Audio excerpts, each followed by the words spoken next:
Okay, this is going to be the first TV show that I've talked about on here, and I'm excited to talk about it because I know there's a lot of people that love it. Season 2 of Euphoria. If you love this show, please tune into this. Just tap in really quick, open the whole screen. It won't take too long. It's not going to be 90 seconds.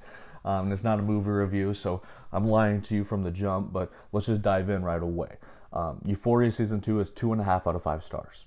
It is. It is a mediocre show as far as quality is concerned, but it's very, very popular because of the demographic that it's targeting, because of the drug use, because there's a lot of hot people in it, and there's some really brilliant performances in it. I think that's probably the only thing that really justifies this show for me because of the storyline. We'll dive into that right now, actually. I'm sure you've heard the old saying, the ends do not justify the means. What does that mean? Just because you reach the result that you wanted, it does matter how you got to it.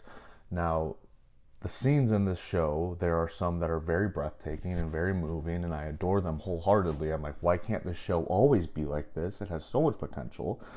But then there are other moments where I cannot get through a scene without really cringing and really regretting spending my time on this. I'm somebody who's been very conscious and cautious of, now that I work a 9 to 5, how much time I spend watching stuff that I don't really care about.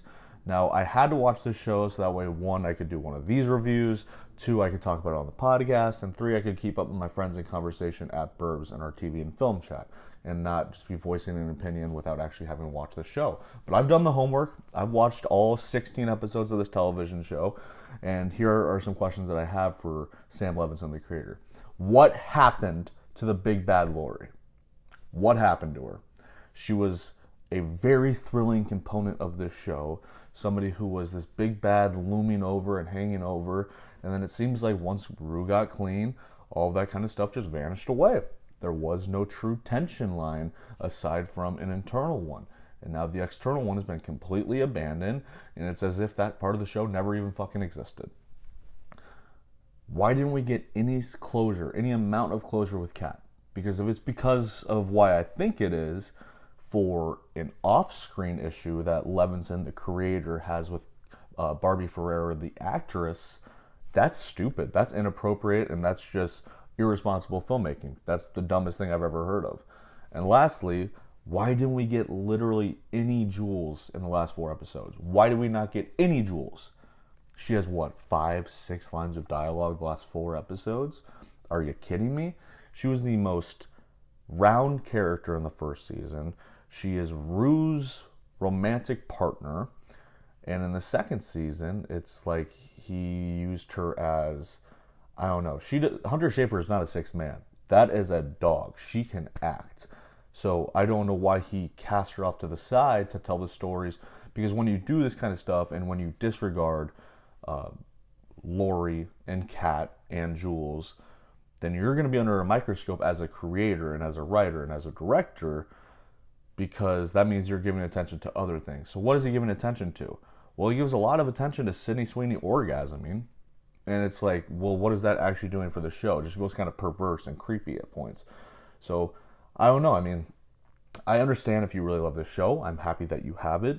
But I would encourage you to listen to the newest episode of The Fro and the Flow, because we talk about potential alternatives for you to entertain yourself with, because there are a lot of them, and a lot of them are a lot better than Euphoria. So I'm not upset that this show is popular, because I'm glad that there is like a Sunday flagship show on HBO that we can all turn to now that Game of Thrones is gone.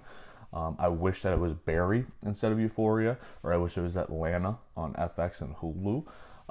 But that's just the way that the world works. HBO said we're going to target 15 to 24-year-old white girls, and we are just going to give them whatever they want and put an Instagram filter on top of it, and they're going to love it, and that's what happened. So it's a 2.5 out of 5 star show.